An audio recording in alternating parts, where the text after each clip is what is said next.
ഇന്നത്തെ റെസിപ്പിയിൽ പൂരിയും ബജ്ജിയുമാണ് തയ്യാറാക്കുന്നത്. അതിനായിട്ട് വേണ്ടത് 1 ഗ്ലാസ് ആട്ടപ്പൊടിയാണ്. അടുത്തതായി 1/2 ഗ്ലാസ് മൈദ കൂടി ചേർത്ത് കൊടുക്കണം. ഇനി 1/4 ഗ്ലാസ് റവ കൂടി ചേർത്ത് കൊടുക്കുക. 1 സ്പൂൺ പഞ്ചസാര ചേർത്ത് കുറച്ച് വെളിച്ചെണ്ണ കൂടി ഒഴിച്ച് കൊടുത്ത് ചൂടുവെള്ളത്തിൽ ഇത് കുഴച്ചെടുക്കേണ്ടതുണ്ട്. നന്നായിട്ട് കുഴച്ചെടുത്തതിന് ശേഷം അരമണിക്കൂർ റെസ്റ്റ് ചെയ്യാൻ വയ്ക്കുക. അരമണിക്കൂറിന് ശേഷം ചെറിയ ബോൾസാക്കി വയ്ക്കുക. ഇനി നമുക്ക് ഇത് ഒന്ന് പരത്തിയെടുക്കണം.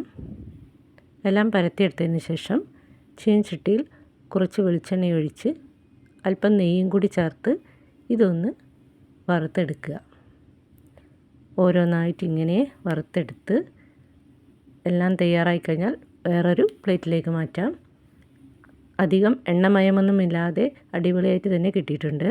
ഇനി നമുക്ക് ബജ്ജി തയ്യാറാക്കാം. അതിനായി 2 ഉരുളക്കിഴങ്ങ് ചെറിയ കഷ്ണങ്ങളാക്കി വയ്ക്കുക. ഇനി 1/2 കഷ്ണം ഉള്ളി അരിഞ്ഞത് ഇട്ട് കൊടുത്തിട്ടുണ്ട്.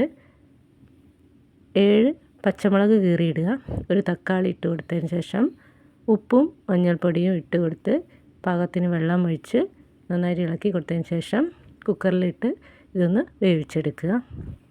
വെന്തതിന് ശേഷം കുറച്ച് കറിവേപ്പില കൂടി ചേർത്ത് കടുക് പൊട്ടിച്ചിട്ടതിന് ശേഷം വേറൊരു പാത്രത്തിലേക്ക് മാറ്റാവുന്നതാണ്.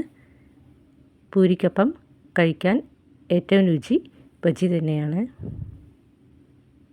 പരത്തിയ മാവ് ബാക്കി വന്നാൽ ഇഡ്ഡലി ചെമ്പിൽ ആവി കയറ്റി തണുത്തതിന് ശേഷം പ്ലാസ്റ്റിക് കവറിലാക്കി ഫ്രിഡ്ജിൽ 2-3 ദിവസം വയ്ക്കാവുന്നതാണ്.